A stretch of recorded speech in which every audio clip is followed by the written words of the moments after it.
yang sayup-sayup terdengar. Sontak saja membuat ditambah suara geramah yang sangat berat keluar rumah dan mengambil motor, meninggalkan teman-temannya yang juga panik. Arang kuku dari hewan buas, orang yang biasa mengetahui hal-hal gaib.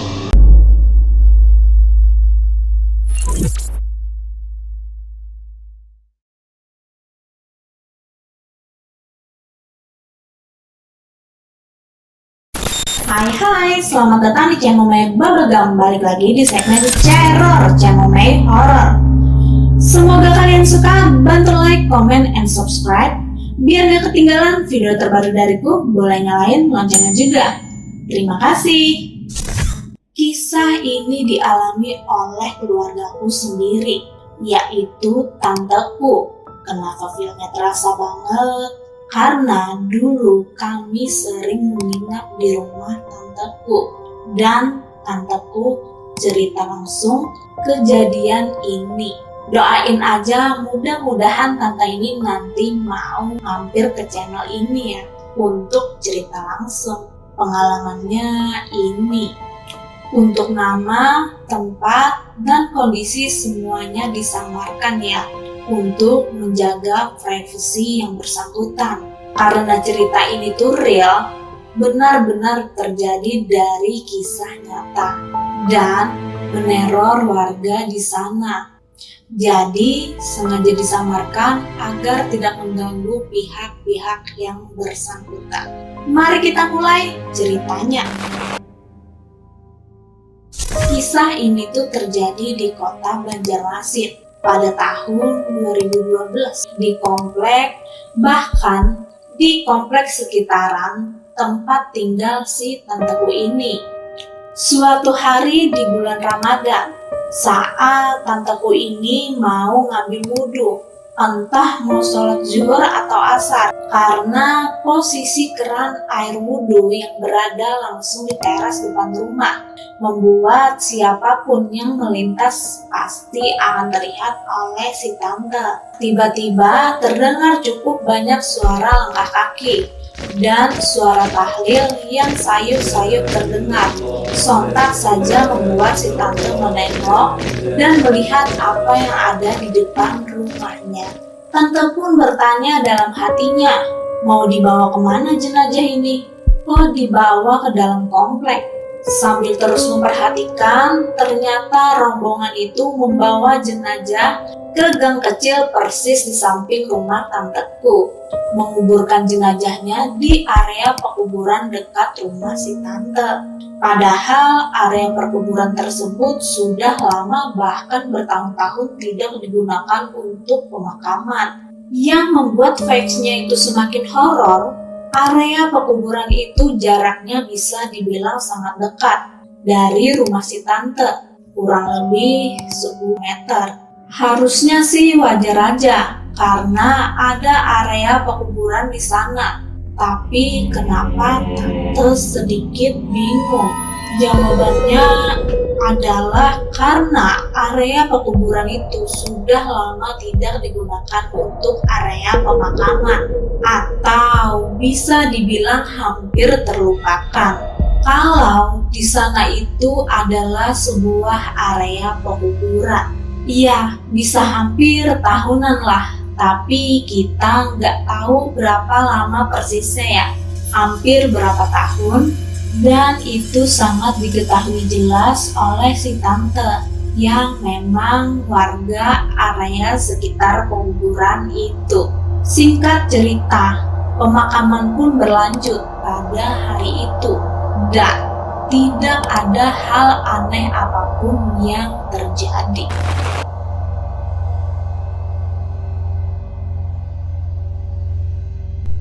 1 bulan Ramadan pun telah berlalu. Saat itulah kejadian-kejadian aneh mulai bermunculan.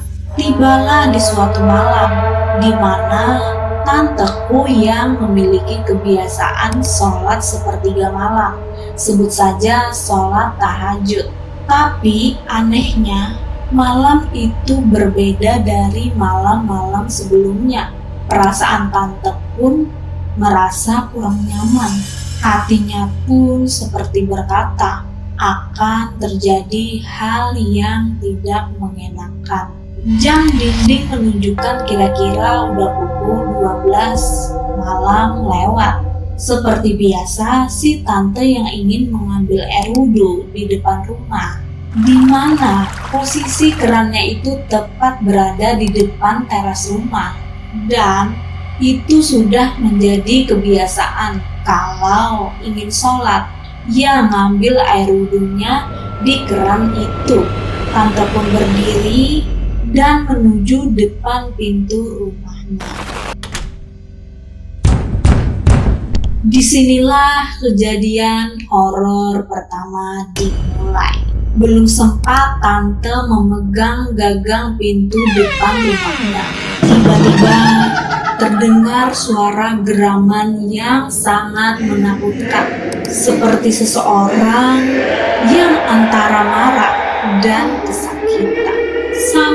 Sampai suara teriakan itu membuat seisi rumah, dinding, dan kaca bergetar saking kerasnya suara itu. Karena mendengar hal ini, tante pun mengurungkan niatnya untuk mengambil wudhu ke teras depan rumah. Tante pun langsung berlari mendatangi anak laki-lakinya yang saat itu sedang tidur-tiduran di tengah rumah dan bertanya, "Kamu dengar nggak suara teriakan tadi?" Iya, aku juga dengar mah suara teriakan tadi. Tiba-tiba anak tante yang perempuan keluar dari kamarnya dan juga mengatakan, "Aduh, suara apa tuh tadi?" Mereka pun saling menatap satu sama lain sambil bertanya suara apa itu tadi. Akhirnya karena suara itu pada malam itu pun mereka bertiga tidur bersama karena sangat ketakutan. Kalau ada yang bertanya kenapa mereka cuma bertiga, karena malam itu Om lagi tugas di luar kota. Jadi hanya ada mereka bertiga pada malam itu.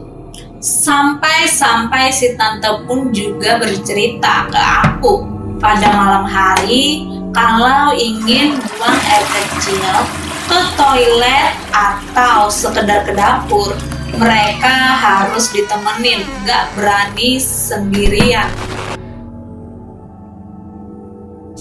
Pada siang harinya, warga pun mulai gempar dan suara teriakan tadi malam mulai menjadi trending topik warga sekitar komplek tanteku.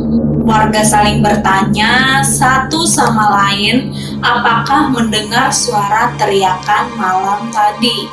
Dan jawabannya ternyata mereka semua mendengar suara teriakan malam tadi. Awalnya mereka berpikir suara itu berasal dari tetangga yang mungkin lagi ribut atau ada permasalahan rumah tangga. Dan setelah mengkonfirmasi ke semua warga komplek tanteku, bahkan konfirmasi dengan RT setempat, dinyatakan tidak pernah ada warga ribut pada malam itu. Warga pun mulai curiga kalau teriakan itu berasal dari area pekuburan karena sumber suara itu terdengar sangat jelas oleh warga-warga yang rumahnya berada di sekeliling dan sekitar area pekuburan itu, berdasarkan pengakuan dari warga yang tinggal di sana. Setelah kejadian itu, setiap mendekati azan maghrib, tidak ada satu warga pun yang berani keluar dari rumahnya, apalagi pada saat malam hari. Komplek tante berubah menjadi sunyi, hening, dan mencekam. Dan suasana terasa sangat berbeda dari biasanya. Tibalah suatu malam, entah kenapa ada salah satu warga yang rumahnya lebih dekat lagi dari area pekuburan, tepatnya berada di belakang rumah tanteku. Mereka ini sekelompok anak muda. Kemungkinan mereka ini berani karena salah satu dari mereka premannya kampung lah. Berbadan besar, bertato, dan ibaratnya orang yang cukup ditakuti dan disegani di kampung itu. Sebut saja namanya Anto dan kawan-kawan. Si Anto ini gak kemakan sama gosip-gosip hantu seperti itu. Malam itu mereka lagi main PS. Jadi 2 orang ada berada di bagian tengah rumah dan 2 orang lainnya ada di kamar. Karena kebiasaan mereka yang suka jendela pun dibuka. Lagi asik-asik main PS, Anto yang di kamar mendengar seperti ada orang yang menggaruk-garuk dinding kayu dengan kukunya. Awalnya mereka biasa aja dan gak peduli akan hal itu. Tiba-tiba terdengar lagi yang kedua kalinya dengan suara yang sama, ditambah suara geramak yang sangat berat seperti suara seorang lelaki. Apaan tuh? Coba lihat. Kayaknya suara dari jendela. Alah, paling kucing. Anto pun berdiri dan berjalan menuju ke arah jendela. Tiba-tiba terlihatlah sosok putih berdiri tepat di depan jendela yang terbuka dan terbungkus dengan tali. Wajahnya pun hitam legam, menatap tajam mata Anto.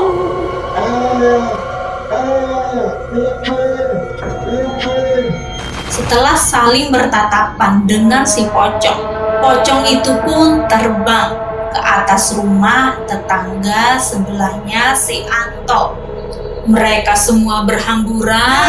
Anto pun keluar rumah dan mengambil motor, meninggalkan teman-temannya yang juga panik dan terkejut oleh teriakan si Anto.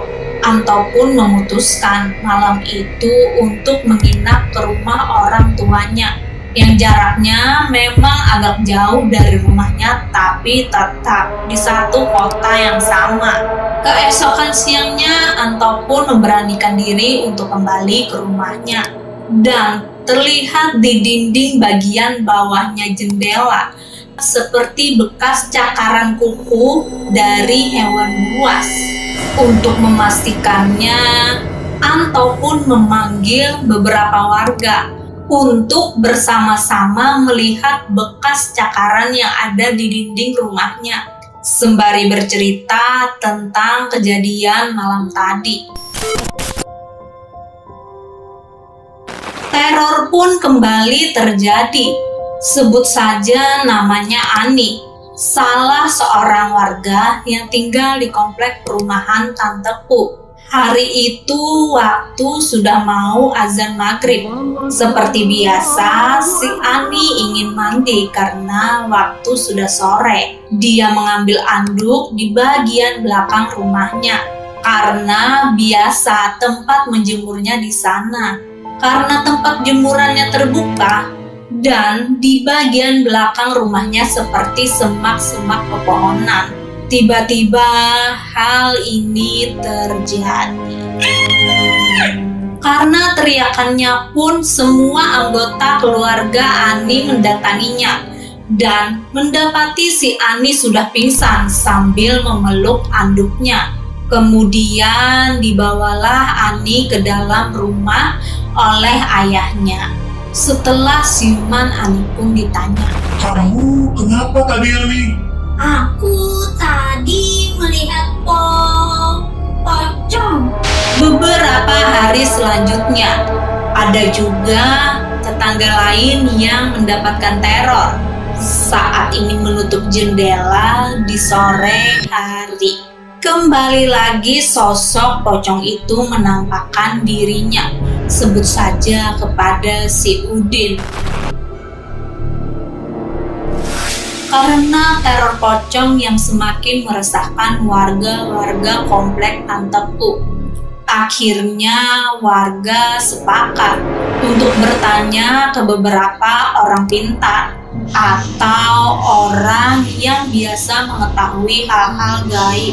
Ada 4 orang pintar yang diminta bantuan oleh warga komplek Tantepu, dan keempat orang pintar ini menyatakan hal yang sama. Iya, benar.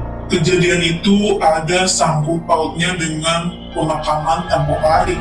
Orang yang dimakamkan itu mati penasaran karena dia tidak diterima oleh bumi. Kira-kira bagaimana agar komplek kami bisa tenang seperti dulu lagi? Jadi komplek ini harus diberi pagar goib, dan ini adalah wafak yang harus kalian tebus. Karena harga mahar yang ditawarkan cukup mahal, warga pun akhirnya mengurungkan niat untuk menebus wafat tersebut. Anak perempuannya mengintip dari jendela. Ritual apa yang sedang mereka lakukan? Tali yang melingkar antara kedua buah nisan. Beberapa kali mereka gagal melakukan proses.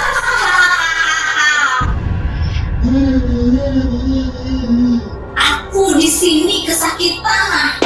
Aku di sini rasa dipukuli orang harus. Ada api-api aku dipukuli.